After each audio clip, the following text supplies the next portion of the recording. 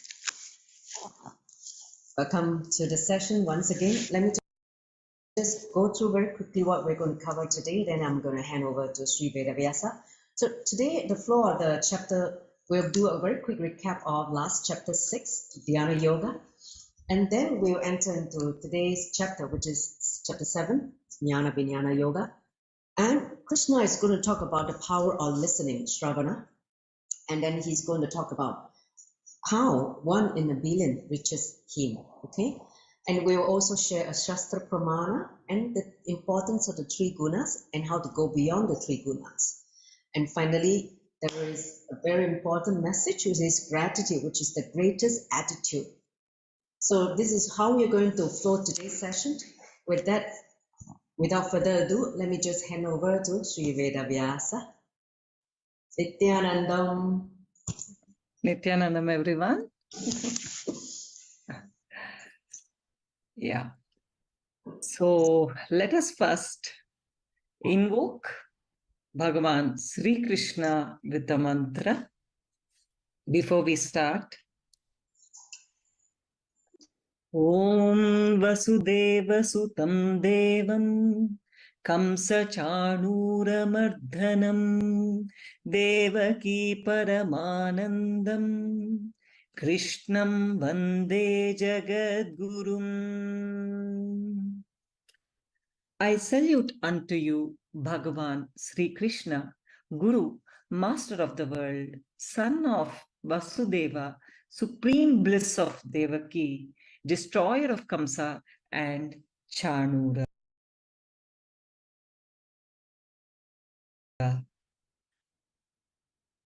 Next, we will invoke with the mantra the sacred knowledge of Bhagavad Gita. Om Parthaya Pratibodhitam Bhagavata Narayanena Swayam Vyasena Gratitam Purana Munina Madhye Mahabharatam Advaitamrita Varshinim Bhagavatim Ashtadasha Dhyayinim Amba Tvam Anusandadhami Bhagavad Gita Bhavatveshinim. Om, I meditate upon you, Bhagavad Gita, the affectionate Divine Mother, showering the nectar of Advaita, non-duality and destroying rebirth, incorporated into the midst of Mahabharata of 18 chapters by sage Vyasa, the author of the Puranas, and imparted to Arjuna by Bhagavan Sriman Narayana himself. Now I'll start speaking and I will be giving you the essence of the last session, last chapter, Dhyana Yoga. Because everything is continuation into the other. So, in Dhyana Yoga, Bhagavan says, asks us to attain state of yoga,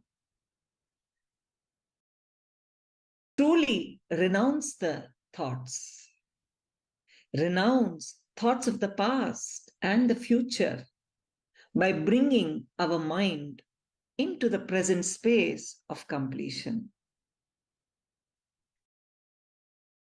To unite the body and mind with yoga, please understand, Bhagavan says, we are our own friend and we are our own enemy. We need to raise ourselves by ourselves.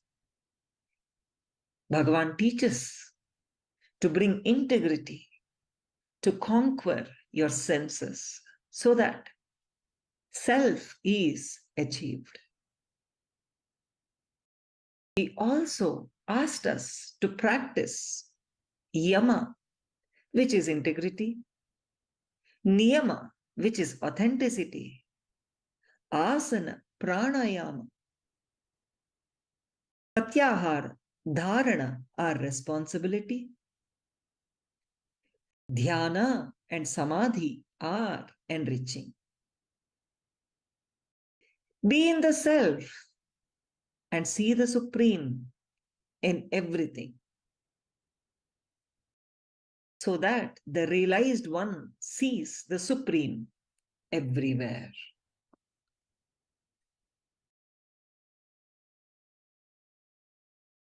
He also says, and he also gave technique of detachment to the path to self-realization. Bhagavan says, our birth is not just an accident. It is an incident that we choose. Sri Krishna gives the assurance and promise to Arjuna and to the humanity that a person who has performed virtuous activities takes birth in a family of wise people or in a prosperous family. His pious activities will earn him a place among the higher worlds. Please listen. Sri Krishna is implying that we need to practice yoga, the path that leads to the self-completion, the path that leads to Sri Krishna himself, with dedication, perseverance, with integrity and authenticity. And he says there is no other way, there's no shortcut. Once you do your bit, the Master promises deliverance. He promises that you will be one with him. Just look in. Be complete. You will experience the eternal bliss, promises Bhagavan. So now, let us go further deeper into Jnanavijnana Yoga. The knowledge which Bhagavan imparted till now leads to the next step, Jnanavijnana Yoga.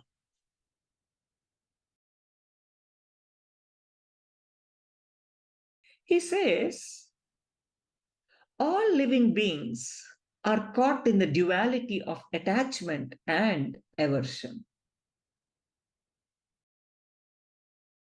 Please understand, Bhagavan Sri Krishna is the greatest master, greatest incarnation ever happened on planet Earth.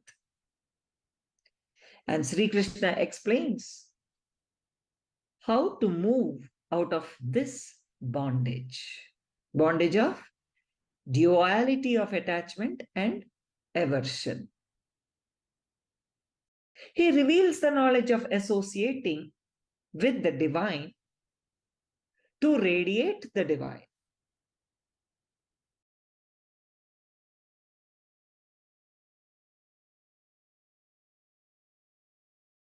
First, Bhagavan says the power of listening. People can say that Sri Krishna is repeating himself again and again. But please understand, if you have already listened even once, Sri Krishna will not repeat it again. But unfortunately, we never listen. For a person who wants to begin the life, the first thing he needs to learn is listening. Not hearing, listening. If you have done Shravana, listening authentically, and Manana, internalizing, you will be radiating authentically. When Arjuna listens to himself, he becomes a disciple. When Sri Krishna speaks into the listening of Arjuna, Arjuna becomes enlightened, radiating enlightenment. Please understand, when we listen to ourselves, we will become good disciples. When our Guru, be it Sri Krishna or Swamiji, when he speaks into our listening, we will become enlightened.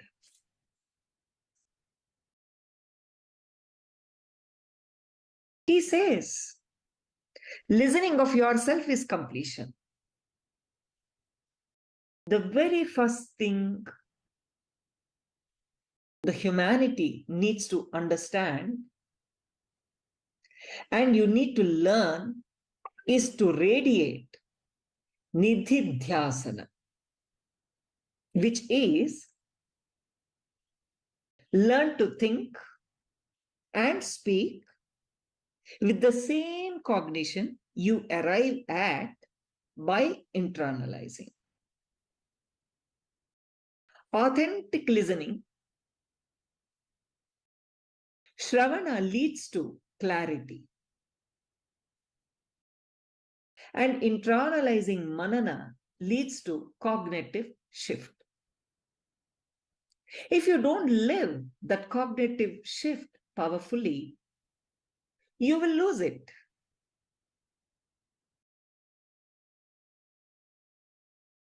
Powerfully living the cognitive shift is what is called as radiating nididhyasana, living.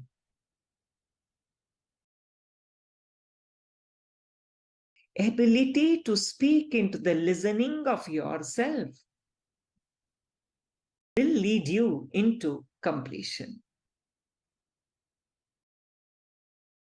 Sri Krishna shows the power of authentic listening and teaches Arjuna the ability to provide authentic listening to himself and to others, and to speak into the listening of himself and others.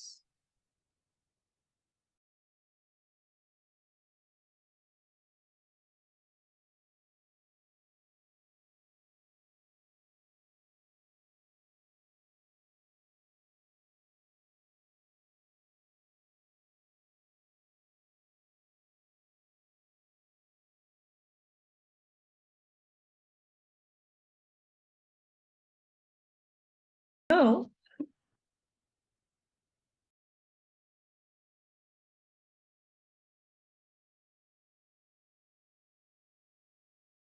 Bhagavan says,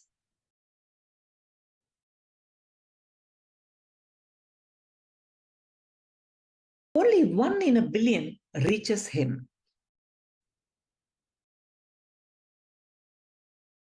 Among millions of men, 1 man may endeavor for perfection. And out of those who achieve me in truth, says Bhagavan, there are billions of people out there, but only a few hundred are present today to listen to this Gita. And out of these few hundred, only a few will listen authentically as it is expressed. Otherwise, they'll understand something else.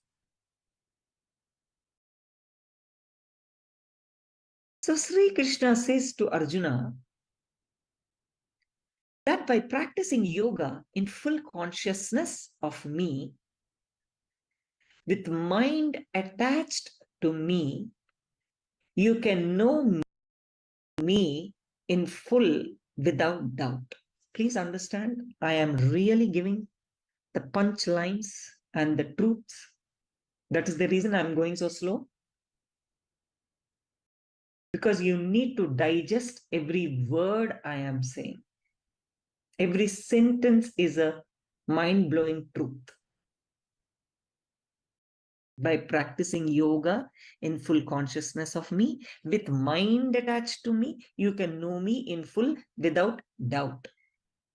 Krishna declares all his glory, not for ego or pride, but glory as it is, which is the truth. He says, surrender to me, I am everything. When he says I, he means higher consciousness. Jnanavijnana Yoga is all about it. Surrender to me, I am everything.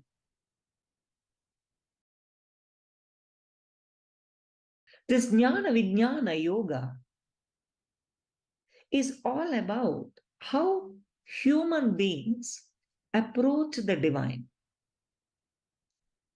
Why do they approach the divine? And at what level they approach the divine? And most importantly, at what level do we need to approach the divine? And how do we need to grow in maturity? And how do we grow maturity in maturity?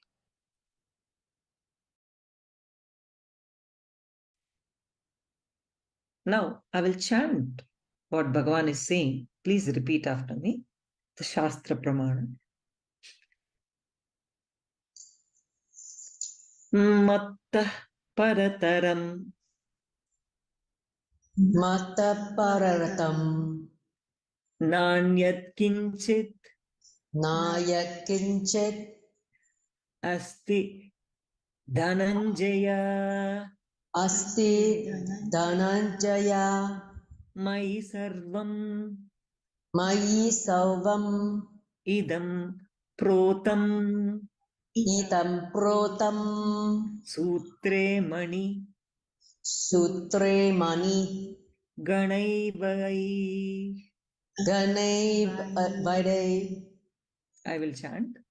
Mattah parataram nanyat kinchidasti dhananjaya mai sarvam idam protam sutre maniganai. O Dhananjaya, there is no truth superior to me. Everything rests upon me as pearls are strung on a thread. Bhagavan is saying, I am the thread. I am the thread, the sutra, the technique on which all existence is strung. He declares with complete clarity that he is the thread of everything. He is the unseen thread. He is the unseen essence, without which there can be no substance at all. Please understand. The unseen ultimate energy, without which there can be no universe. He declares that universe is him, which is the unseen thread. Next.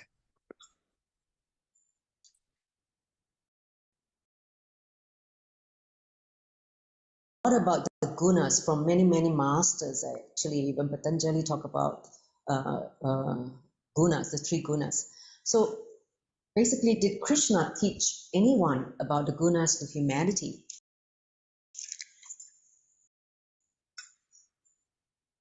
Yes, of course. Bhagavan spoke about gunas very elaborately.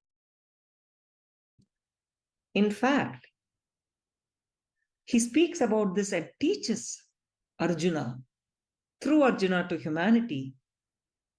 Arjuna talks attributes. Prakriti means nature. Prakriti, the energy that manifests in the universe, has three elements called gunas.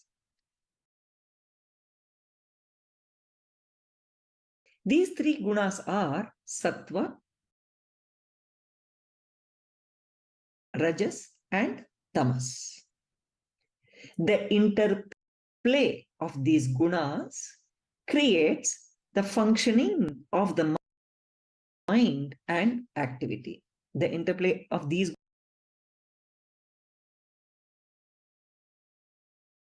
gunas only creates everything. Bhagavan says all states of being, be they of goodness, which is sattva, passion, which is rajas. I am independent of them, but they are dependent on me. So, Bhagavan says, he is beyond all these three gunas, but all these depend on him. They came from him. No living being influenced by the mind is beyond the influence of the gunas. When one transcends the gunas, as Krishna says about himself, one becomes a triguna rahita. Triguna rahita means one who has transcended the three gunas. Please understand. Anybody who has mind is never beyond the gunas. Only when we drop the mind, we will go beyond the three gunas. We will become triguna rahita, Krishna says.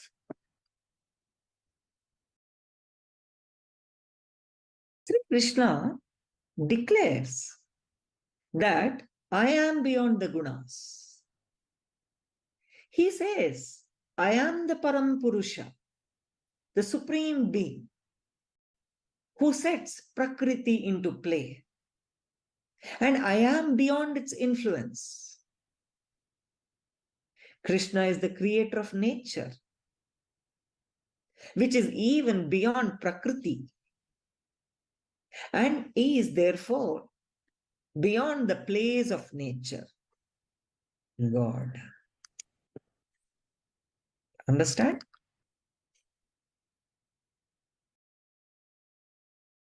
Krishna is the creator of nature, which is even beyond the Prakriti.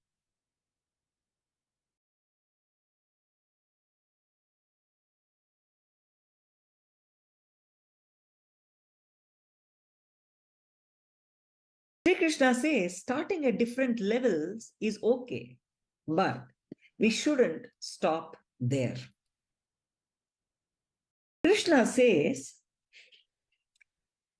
Tesham jnani nityayukta eka bhaktir visishyate priyo hi jnanino tyartham ahamsa cha mama priyahayai. Please repeat. Tesham jnani nityayukta eka bhaktir visishyate priyo hi jnanino tyardham aham sacha mama priyaihi. He's saying the person who approaches me out of love and gratitude is the best person, for I am dear to him, and he is dear to me. By this one verse, Sri Krishna ends the whole conversation, the whole concept. Sri Krishna says, starting at different levels is okay, but don't stop there. Approach him out of love and gratitude so that we become the best person.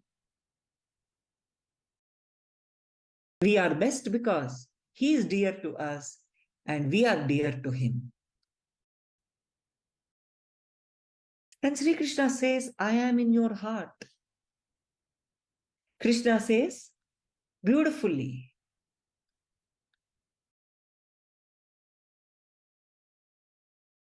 that he is in you and you are in him. The moment you understand this ultimate truth, the moment you approach the divine with the right attitude, you become the divine. The master or the divine is in you. Only when you engage yourself in enriching service to him, sitting in front of the master or the divine, please understand, sitting in front of the master or the divine, just enjoying the form is not the enriching service Bhagavan is talking about. When you devote yourself to the divine mission for which he landed on the planet Earth, then only you will become a true devotee. And that is when you become really dear to him. Whoa, this is I think a lot of people miss this part. A lot of people just enjoy being in front of him, enjoying his form, but are not part of that whole mission. I think a lot of devotees come very enchanted by the form, and after that they don't go beyond that. Yes. And that's one of the problems even with Krishna's time. I remember Swamiji did say about the Gopika enjoying, being around with Krishna, but they never raised themselves. And when Krishna left the body, that's huge suffering. Right. See, he's clearly saying, being engaged in my mission, he attains me. Krishna says, Sa Mahatma Sudurlabhaha. He says, indeed, very rare is it to see such great souls who have achieved that kind of maturity. Connecting with dead masters is easy because they don't demand our ego. We don't need to surrender. But with a living incarnation like Krishna, we need to transform our life. Yes. Otherwise, he will not let us sleep or rest. He will haunt us until we realize that. Tell me about it. Only a person who has understood after many, many births and deaths, who has matured, who has surrendered to him, surrenders to the living master, says Krishna. One who understands that the cause of all causes is me. Such person realizes the ultimate truth, ultimate divine.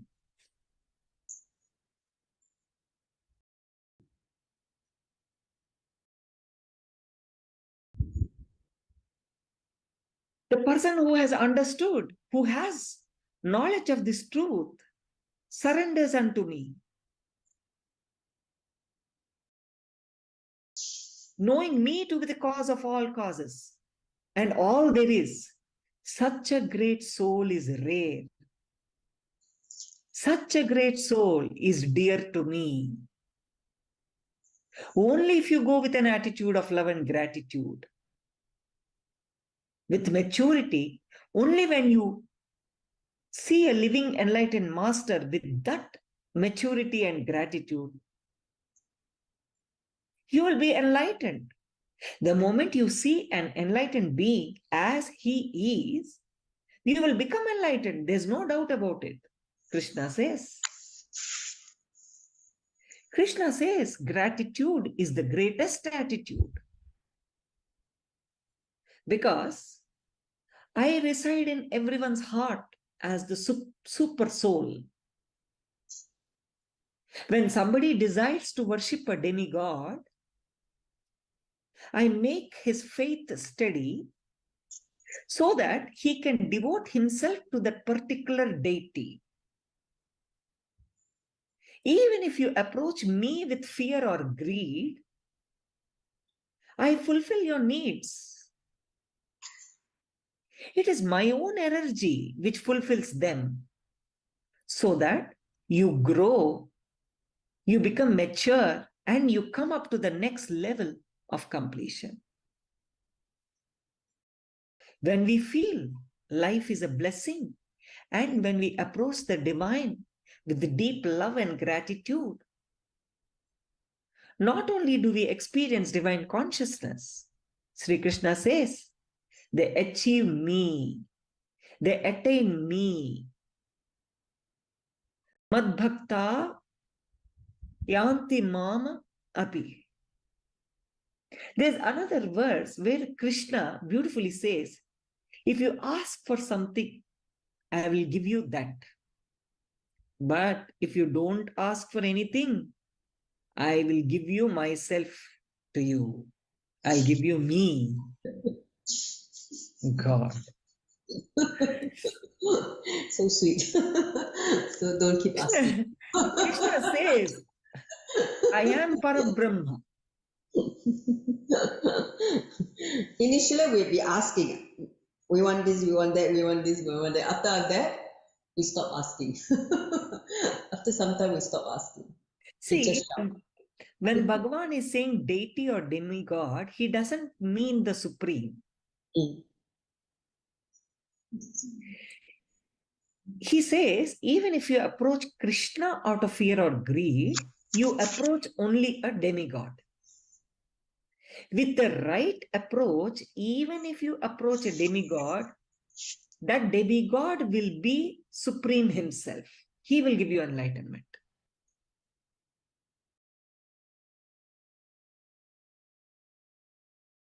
With the wrong approach, even if you approach Krishna, he says, you will have only material benefits.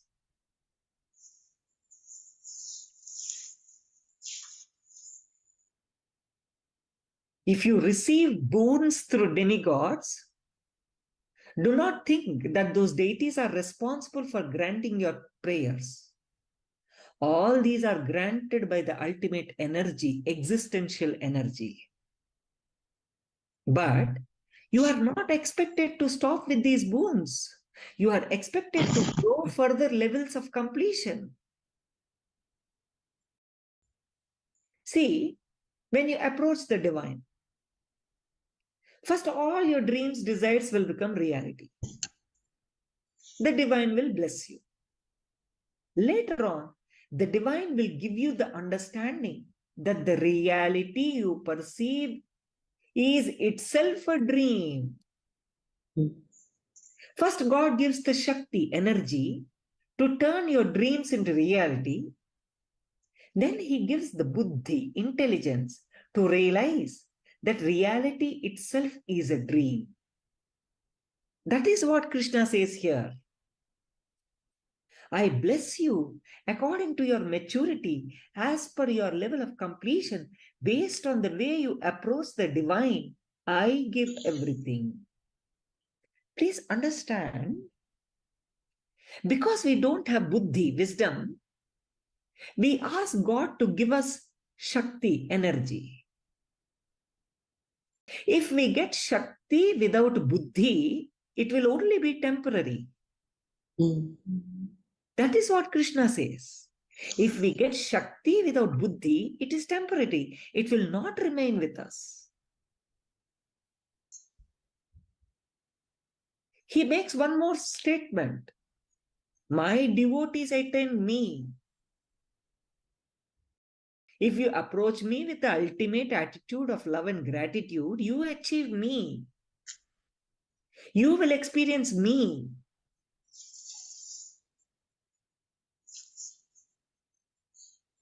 He is openly declaring.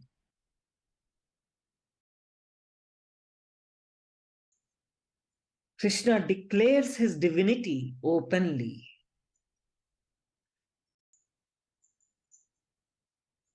Unintelligent men think he is just a form. Only an intelligent man understands that he is immortal. Bhagavan says, even when I assume this form, I am that consciousness. I have not become a human by assuming a human form.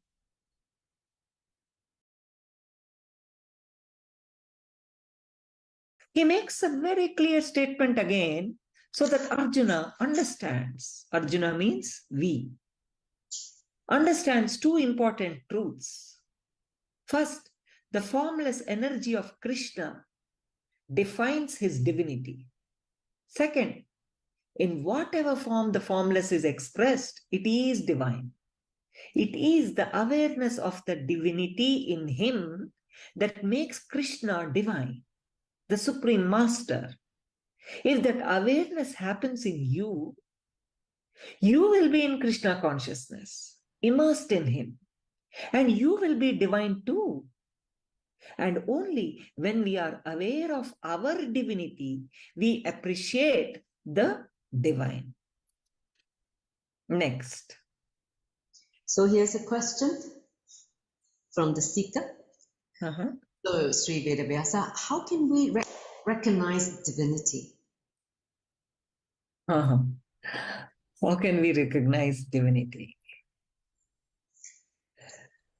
See, we cannot recognize divinity inside us when we are covered in ignorance.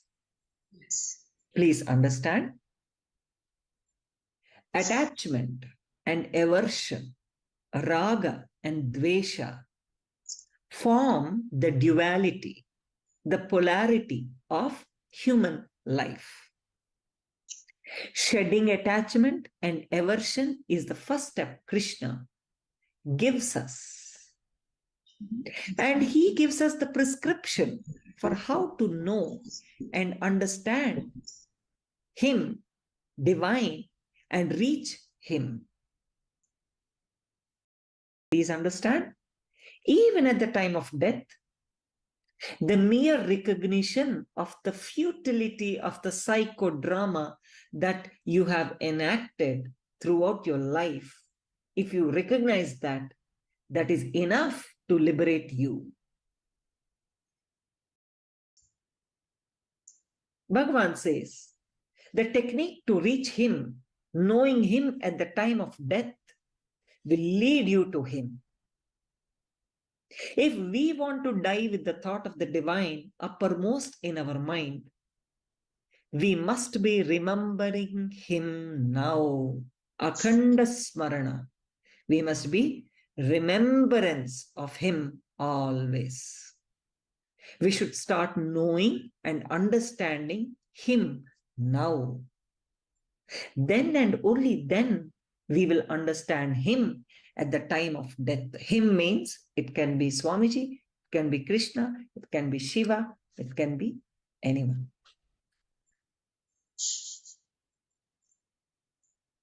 Please understand. I remember Swamiji said, sorry, Yeah. I was just going to say, I remember Swamiji said that the last thought in living enlightenment, we said the last thought before we leave the body is very important, the last thought, because that determines your next body, your next, journey. The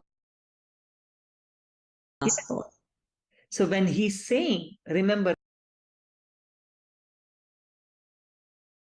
him, Krishna is not talking about the physical Krishna or even the cosmic consciousness that he is. He speaks about our knowing ourselves, who we are. Who we are. Ultimate master, the external master, be he Krishna or Swamiji Nityananda. He is a guide to make us know the master within us.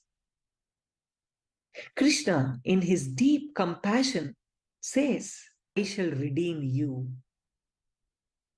He does not rule out the possibility, even if we have not been seeking all our lives.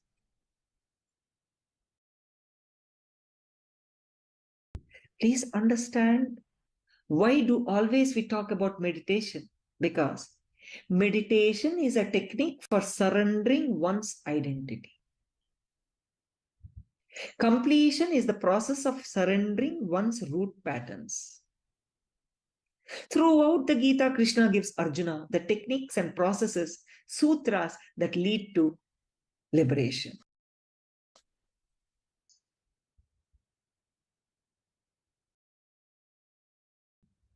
Dropping one's identity requires a deep cognition and completion, which brings the merger of the self, world, and God. Simply, we can say, we accept our divinity and become one with the divine. We become complete, whole. So understand, it is not the mere intellectual understanding of what we read in the verses, but the authentic listening, Shravana, authentic internalizing manana, and powerfully living and radiating nididhyasana of what Sri Krishna speaks into our listening that can complete us.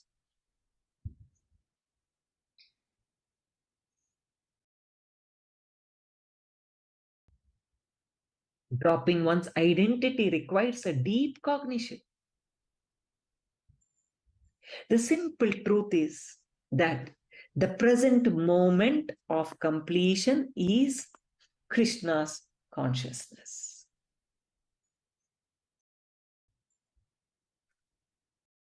The present moment of completion is Krishna's consciousness.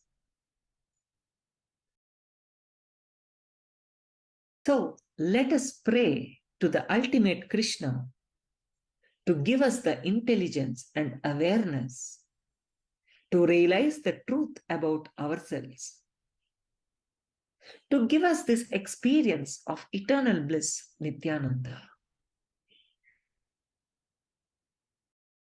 So may you reach Krishna consciousness and realize eternal bliss, Nityananda. Thus ends the 7th chapter named Jnanavijnana Yoga, the yoga of knowledge and conscious realization of absolute, of the Bhagavad Gita Upanishad, Brahma Vidya, Yoga Shastra, the scripture of yoga, dealing with the science of the absolute in the form of Sri Krishna Arjuna Samvada, dialogue between Sri Krishna and Arjuna.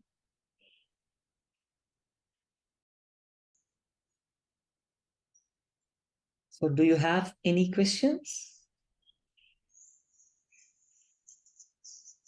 So I think all of you, if you have a question, I think there is one question from Mahajara Shadika. She say, what are gunas?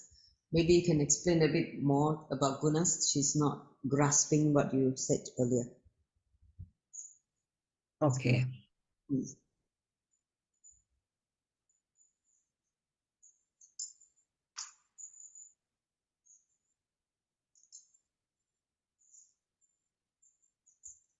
I spoke about the 3 gunas.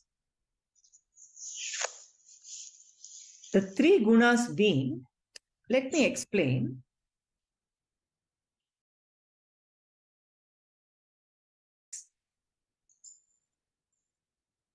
See, Bhagavan is talking about the Indian community system created by the rishis, which has made the whole spiritual science a reality.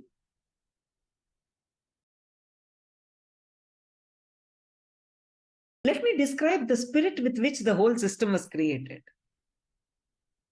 The whole system is not based upon our birth. See, understand, there are Brahmins, Kshatriyas, Vaishyas, Sudras by birth. they have their own attributes by birth. But when Bhagavan is talking about guna, he is not talking about those attributes which are coming from birth. It is based upon how you sculpt your character, your guna.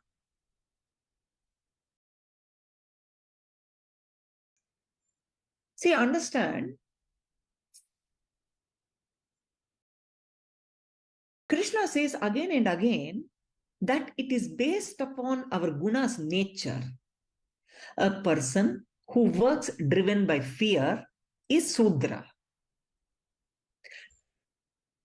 A person who works out of greed belongs to the merchant or business class, Vaishya. A person who works to get attention belongs to the Kshatriya community. A person who works out of gratitude from the enriching consciousness, expressing his bliss, is a Brahmana. So, Bhagavan says, anybody, whether he's born as a Sudra or Vaishya or a Kshatriya, if they have this gratitude, attitude, and enriching consciousness, he says he is equal to Brahmana. They are carrying Sattva Guna, soft Guna, purity.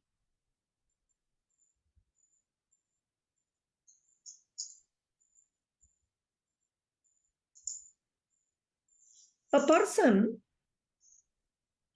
who is not Sattva means that soft or that goodness, who has lots of desires, passions, they are of Rajas. So even if a Brahmana has this kind of gunas, this kind of characteristics, they are Rajas, they are not Brahmana anymore. And there is one more guna called tamas, which is ignorance. So if Brahmana is completely ignorant, then he cannot be called as Brahmana. So Bhagavan is dividing people into three categories. People with sattva guna, goodness, people with desires and passions, rajas, people with ignorance and laziness, tamas. But he's also saying that he is independent of all these gunas, but all these gunas are dependent on him. So he says a person who is influenced by the mind cannot become beyond the influence of these gunas. He says only when we transcend from these gunas, from rajas, passion and desires and ignorance, tamas, and when we get into sattva, goodness, we have come to a good frequency. But finally, Bhagavan says, even the guna of goodness, we should become beyond. Only then a person will become Triguna Rahita. He says, the person who has transcended the three gunas. So, did you understand what I said? Okay. A person who is beyond these three gunas only can become enlightened. And Krishna is also saying very specifically, you can start, don't worry that if you are in tamas, in ignorance, it's fine. You can come up to the level of rajas next. Even if you are at rajas, don't worry. You can become sattva. So, starting at different levels is okay. But he's saying, don't stop there. You should become beyond all these three gunas and become enlightened.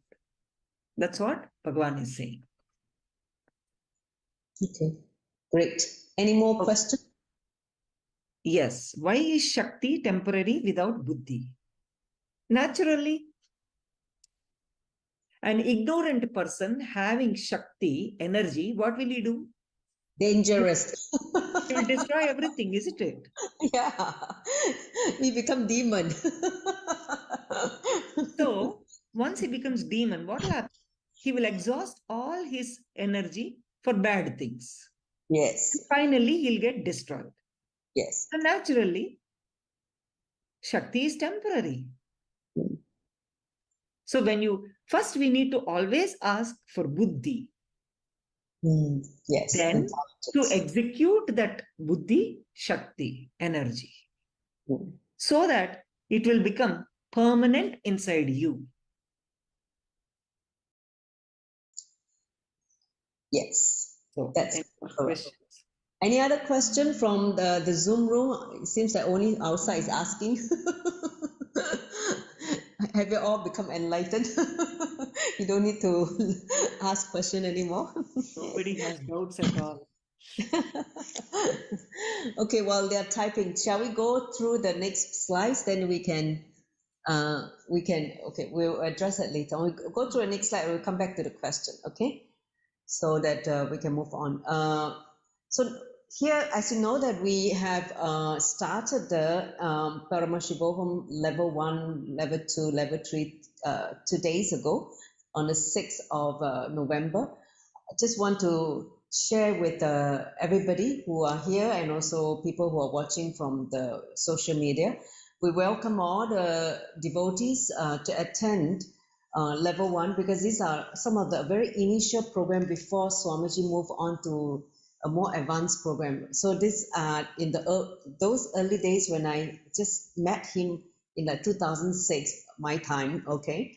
And this program is like a 2-3 days program or 4 days program. They are very, very powerful short program that help us to establish not only just feeling connection with him, but there's a lot of processes, meditation for us.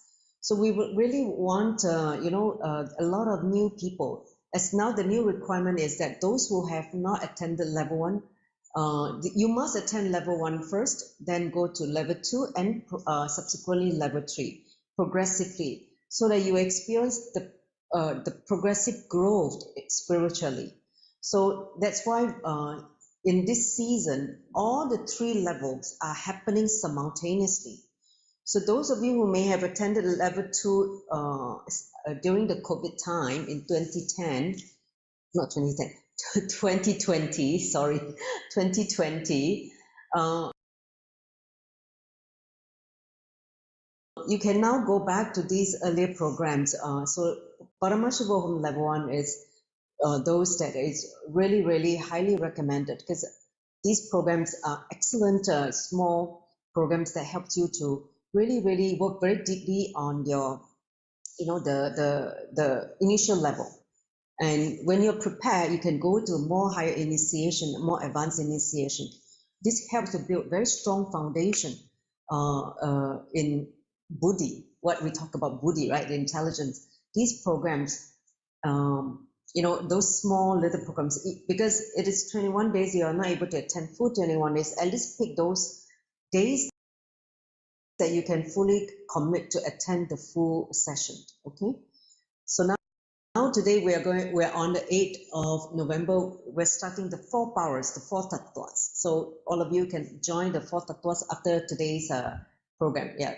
And then tomorrow is going to be on responsibility, which Krishna talked a lot on responsibility, and then enriching. So here's a lineup, and if you are interested to know more, we can definitely share that in the group chat in terms of the link. You have the link, right, to help them. So we'll share that in the link for you to go and register and enter into the session. Then next slide, we'll talk about the Paramashivoham level 2 also. See, if you are aware, sorry for the text being so small, because it was like huge. So I just kind of try to amplify the text. So now, today is actually interestingly in Parameshwaran level 2 is on Krishna, Bhagavad Gita. So today host day is going to be on Bhagavad Gita. So if you are here for the Bhagavad Gita, you can continue in the Parameshwaran level 2 today on the 8th of November. The whole day will be on the topic of Bhagavad Gita, Krishna. So, and then next slide. And then also season 5, you are most welcome to do the initiation. And every day Swamiji is initiating all the different people. When you're sitting with him, he's giving different diksha for level 1, level 2, level 3 in the morning, our time in Singapore time and IST time. So I really recommend everyone to go into whether it's 1, 2, 3 to experience the different programs and knowledge. Because of our ignorance, we need to acquire knowledge and to be established in Buddhi. So next slide. So again, before we end the session, maybe we'll take the last question from Javashadika again. So go beyond 3 gunas, including the goodness 1, 3 gunas, goodness, rajas, and tamas. Yes, sattva balance. Okay, so Sri Vedavyasa, you want to address the question? Yes. Yes, I know many of you may have this doubt that it makes sense going beyond desires, ignorance, laziness. But how is it that we should go beyond goodness? Means, why should we go beyond goodness? Yes. See, please understand, when a person is ignorant and in laziness, going beyond that, in coming to the higher level, is good, fine. But after he comes to the level of rajas, means ambition and passion, and he achieves what he wants, success. Next, he has to come to the level of purity, pure space, goodness. But please understand, for enlightenment, even the attribute of goodness is carrying I. It is not beyond I, isn't it? Goodness is also a quality. Goodness is also an emotion. Goodness is also doing good activities, good karmas. So even a good karma also will give you birth, another janma. You will get a virtuous janma, but still you will be having janma. You won't be beyond birth. So once you become very good, once you start having sattva guna, which is very important, end of the day, you should go even beyond goodness and become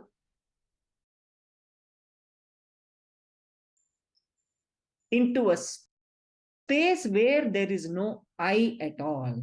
Only then we can be enlightened. Yes, that's why. Even when I'm saying beyond goodness, please understand, I am not asking you to leave goodness now. First of all, we are not in the space of goodness yet. Exactly. We're not very sattva yet. Yes. So first we need to leave our tamas. Yes. Leave our rajas. First we need to become sattva. We have to live many years like that. Established in it. Then Bhagavan will take us beyond goodness. Yes. I we should not leave our goodness. He will take us beyond goodness. And then we will become enlightened.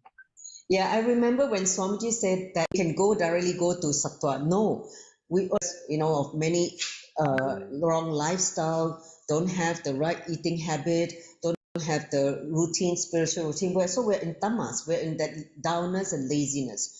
So we need to work through the laziness and basically prepare the body through yoga, pranayama, all the techniques that given by the gurus, right?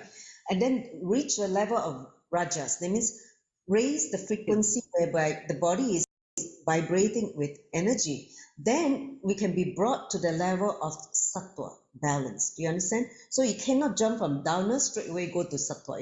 It's not going to happen that way. So you go to rajasic, that means energized and becoming, a lot of energy before settling into sattva. And of course, the last step is beyond sattva. That means you're going beyond the three gunas. That was what I remember when he talked about in Yoga Sutra. Yes. Because all three gunas have I. Yes. I think that's a key point. Why people say that why we're in sattva, why we still need to go beyond guna. I think that answers the reason, because the I is still there. Yes. Okay. So, okay then. Looks like there's no more question. Let me just wrap up the last slide. Okay, once again, thank you all for the participation. I hope you have enjoyed the session as much as I have, with this chapter. And once again, to remind all of you what Bhagavan has said, to have a breakthrough in the knowledge of Bhagavad Gita and to manifest abundance in your life, talk to 11 people a day about Bhagavad Gita, enrich them, cause them to bring them to the next session so that they can enrich, whether they can attend in the Zoom or they can attend through the social media. Just keep enriching them. Share with 11 people. Whatever clicks you have received today, share it, because your sharing will bring many people to the right cognition as well. Just like how, how Jadashadi has given, asked the question and she got that click. And all of us has benefited. So do the same thing for your network of people. And if you don't have the physical book, you can download it to this link. Okay, there's an ebook for you to start reading the Bhagavad Gita decoded. And the next session is next Wednesday, 15th of November. We're going to start with this Akshara Brahma Yoga. Akshara Brahma Yoga. Yeah, Akshara Brahma Yoga. Yeah. Yes, Akshara Brahma Yoga. Okay. Yes. So, any other question? If not, then we can conclude with the Puna mantra. Yeah. So sit with the back straight. Ma, you want to do the honor of closing the session? Yes, Ma. Om Namada Purnamidam Purnat Purnamudachyate Purnasya Purnamadaya Purnameva Vasishyate. Om Shanti Shanti Shanti Harihi Om Tat Sat Sarvam Sadguru Padarpanamastu. Om Nityanandam. All right, stop the sharing. So can someone take a screen grab of all the attendees? Yes, I think we have 14 of us, including the Chinese room. Take a screen grab. Ma Anandhyata, can you do that? Yeah.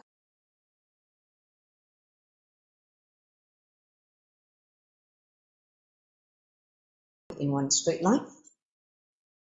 You can sit in Padmasana, Ardha Padmasana, or Sukhasana in a comfortable meditative posture so that your whole spine is completely aligned, upright, such that you feel weightless. Once you settle in that weightless posture of any seated meditative posture, just close your eyes and begin to bring awareness from head to the toes and fingertips. Occupy this body fully with your awareness, not just the head, but the entire body. The stula sharira, the physical body, your gross body. Feel that you are present in this entire body. And then connect with your breath awareness by inhaling very slowly and deeply, feeling the whole lung capacity. At the end of inhalation, you enter into a pause, a gap, a neutral zone. Then you slowly exhale. At the end of exhalation, you enter into the second gap, second pause. So go on breathing in this fashion with awareness of the two gaps in your breathing.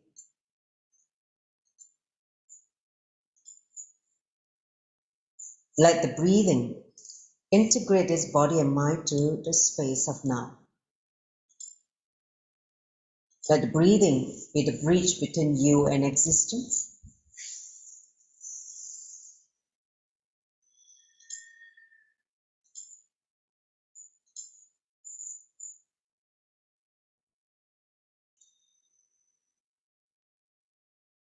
Enter into the space of Sravana, authentic listening. In that restful awareness, as we get ready to receive what Bhagavan Sri Krishna has to impart in this session.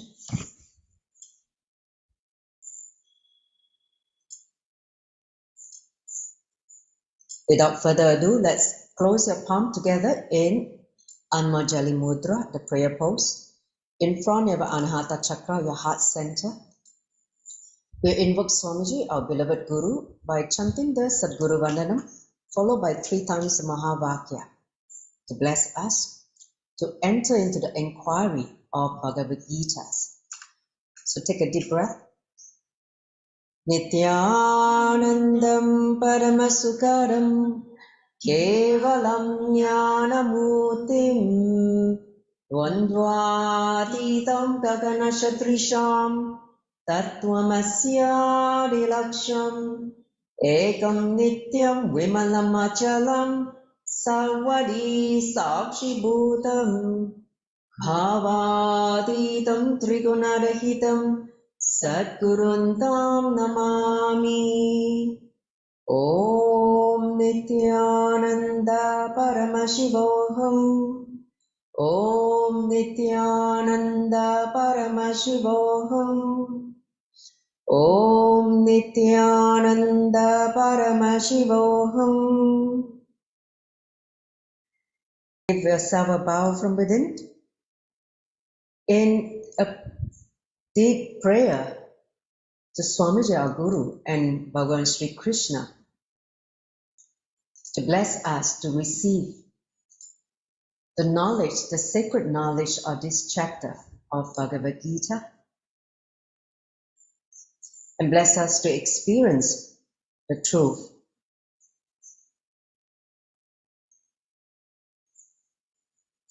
With that, let's enter into the session. Next slide. So those of you who attended last week, we begin with a very powerful Nitya Kriya by invoking the healthy fire, the Jarata Agni, in the body to help us to get out of confusion. See, when you are filled with confusion, you are not able to receive the truth. The subtle brain groove is not awakened. So let's do a quick, this Kriya will only take about 10 minutes. So we'll do this together as a preparation to enter into the inquiry of this chapter. So 3 steps. Let me just guide all of you through this meditation or short kriya. So first, form the Linga Mudra. So interlace the fingers, form the right thumb pointing upwards. Okay, so your right thumb is pointing upwards to the ceiling, just like a linga. Okay, so this is the Linga Mudra, which is a gesture of fires, which is exactly what we are doing to do, invoking the fire element in us. So interlace the fingers and put it in front of your Anaraganda, which is the space between your heart and your navel area, near the solar plexus region. So this is the Anaraganda. Understand, Anaraganda is the point, the subtle point where the seventh chakra, seven energy center merge into one spot. That is Aranaganda. And that spot is the gateway to the cosmos. So put it in front of Aranaganda. And you're going to breathe intensely for 3 minutes. So I'm going to time. So deep, long inhalation, exhalation, we're going to do the breathing. Okay, so let's start. Start breathing now. Slow, intense breathing.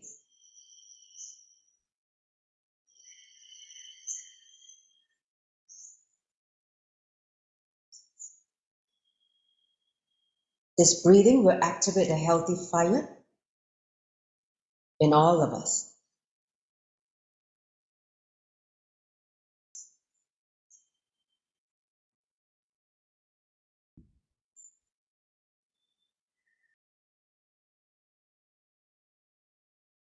Let the fire be awakened, activated to burn away all the impurities, all the toxin that causes confusion in our inner space.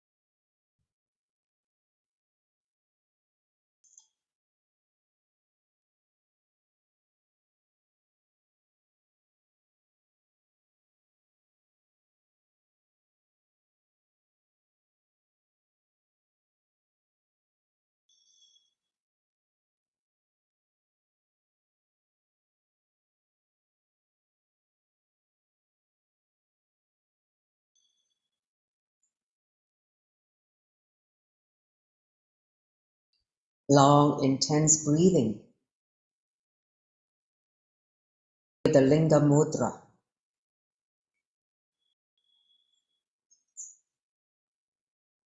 Those of you who just joined, we're working on the first step of the Nitya Kriya.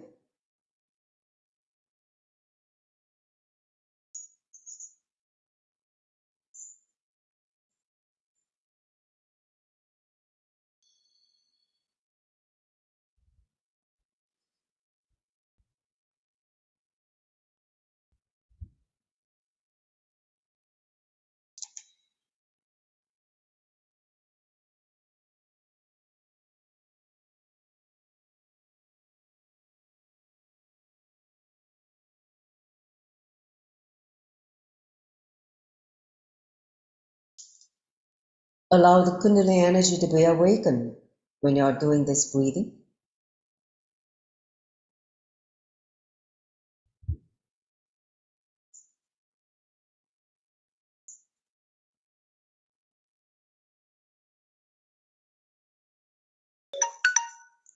All right, finish the last breath. Let's enter into the second step. Place your hands on your shoulder joints like this, okay? On the top of the shoulder joints. You're going to rotate 11 times clockwise first, then anti-clockwise, okay? According to the breathing. So inhale, raise the elbow up. Exhale down, 1. So do it 11 times at your own pace. 2, 3, 4, 5. Do it slowly. 6, 7, 8, 9, 10, 11. Reverse now, anti-clockwise. 1, 2, 3, 4, 5,